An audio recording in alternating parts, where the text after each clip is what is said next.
Konnichiwa, and welcome to episode 57 of the Leadership Japan series. And I'm your host in Tokyo, Dr. Greg Story, president of Dale Carnegie Training Japan. And much more importantly, you are a student of leadership, highly motivated to be the best in your business field.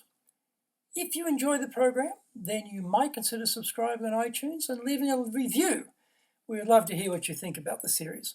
Also, if you would like your own access to 102 years of the accumulated wisdom of Dale Carnegie Training through free white papers, free guidebooks, reports, training videos, blogs, newsletters, course information, plus much more, then go to japan.dalecarnegie.com. And today we're going to talk about a successful sales environment. What are today's revenue results? How much is in the pipeline? When will we get paid by the client? What is the run rate? Will we meet our budget? This is the lexicon of sales. The sales results are the end product of a series of processes. There is usually ample attention placed on sales processes, but sometimes we need to step back from the detail, the mechanics, the techniques, and contemplate the overall environment we have created for sales to flourish. Your Japanese sales manager yelling at the sales team and berating them for underperformance is usually not very productive because the motivation drops and a vicious downward spiral kicks in. The client's best interests are out the window immediately, and in short order, the brand flesh wounds start to accumulate. We need to redirect the team's performance by moving things forward rather than constantly combing through the bitter ashes of past defeats.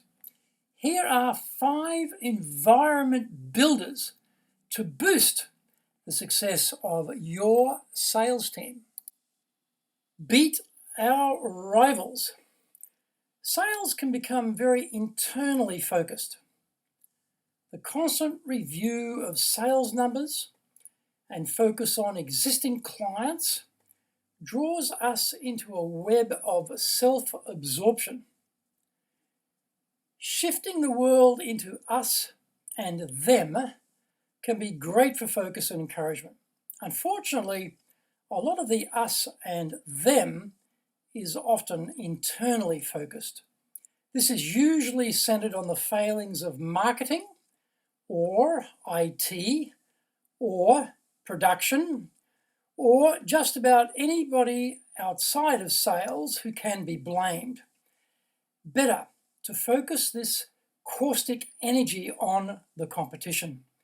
Intense rivalry is a motivator, and beating the other sales team in the other organization is a worthy goal that appeals to the competitive nature of salespeople. So, focus them outward.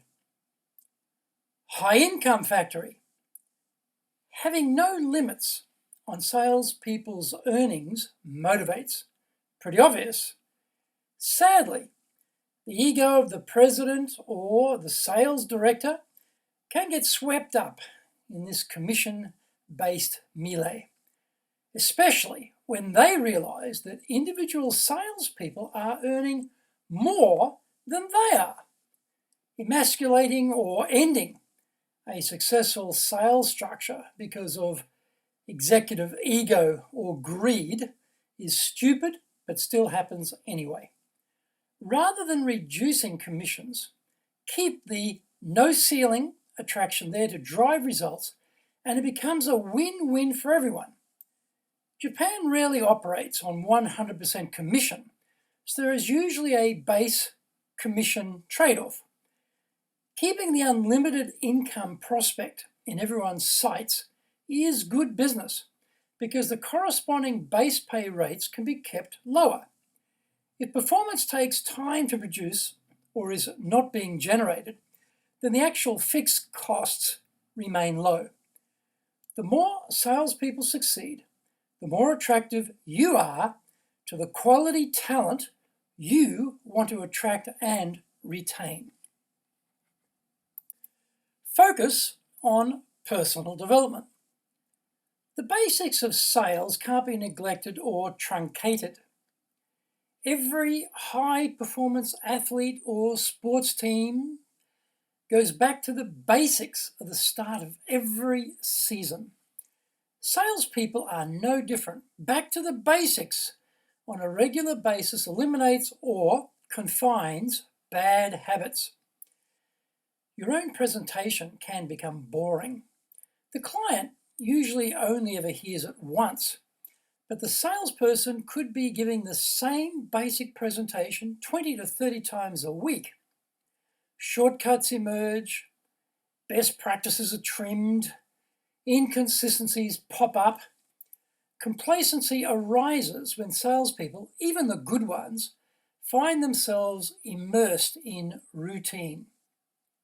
Stimulation to vary the presentation or to inject some fresh ideas into the sales conversation is definitely needed.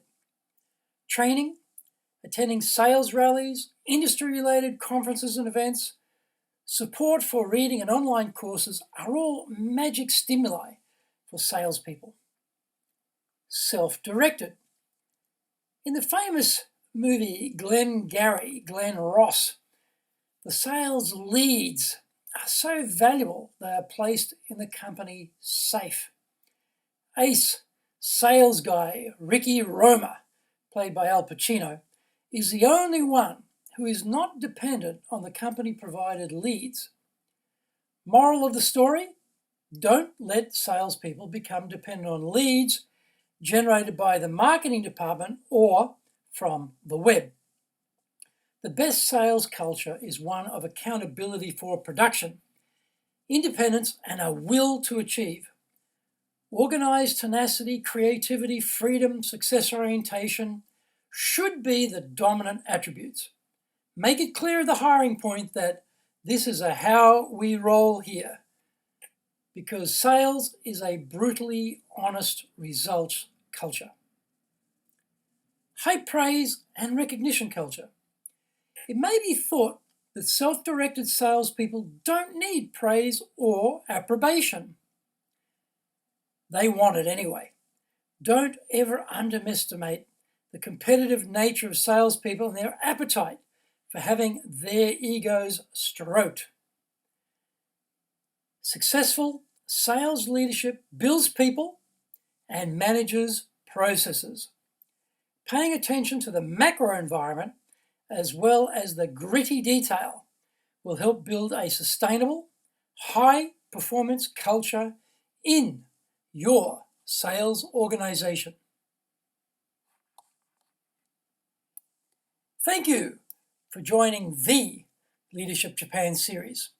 If you found the program useful, then you might consider subscribing on iTunes and leaving us a review. Remember, to access your Dale Carnegie training, free white papers, guidebooks, training videos, blogs, newsletters, course information, plus much more, then go to japan.dalecarnegie.com.